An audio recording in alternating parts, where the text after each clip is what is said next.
Hi, I'm Kenneth WAJDA, and welcome to my photography talks. I'm a professional photographer in Colorado, and I enjoy bringing these talks to you, so thanks for watching. Today I'm going to talk about if I were to suggest a camera for somebody, a film camera specifically, which one would I suggest?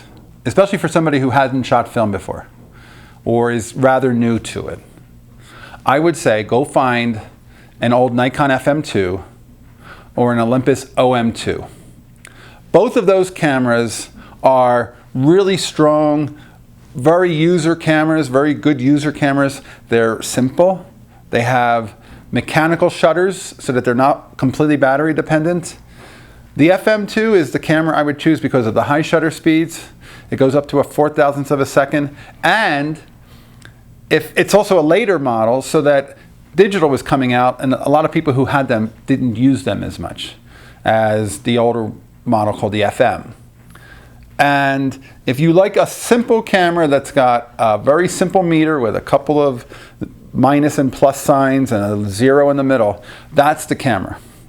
I used it professionally when I was a photojournalist, so I know that camera inside and out.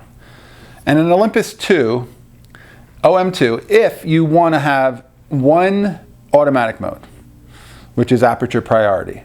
Because in the work that I do, the aperture is most important. I'm not a sports guy. I'm not shooting things where I need to really control shutter speed. I just need to have a fast enough shutter speed to stop my action if there's people walking and talking. But in general, the aperture is the most important thing to me. So the Olympus OM2 has an aperture priority mode, which means if you set the aperture at f2, it'll find a shutter speed that will work with that. If you set the aperture at f8, it'll find a shutter speed that'll work like that. And for the manual purists out there who say, oh, I always set it all myself. Well, if all you do is put it on f8 and then read the meter and set it for exactly what the camera was going to do anyway in aperture priority, you may as well use aperture priority because you're doing exactly the same thing. The only time to really work in manual mode is if you're shooting something where you have a subject sitting against a window and you know the meter will be reading it wrong.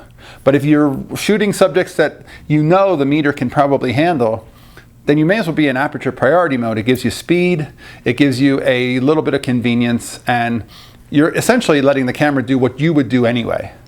And then go back to manual mode when you want to control a tricky lighting situation.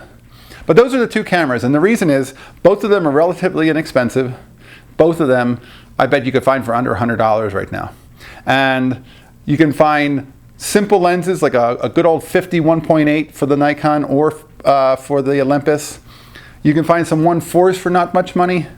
You can find a great 28 or a 24, my favorite focal length for wide angle.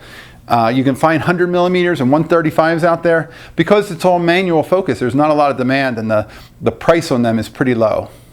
So those are my two recommendations. I'd be curious to see what you use and what you have had success with. What are your recommendations? Put them in the comments below, and thanks for watching. If you're enjoying these, hit that subscribe button and I'll bring you some more. All right, thanks.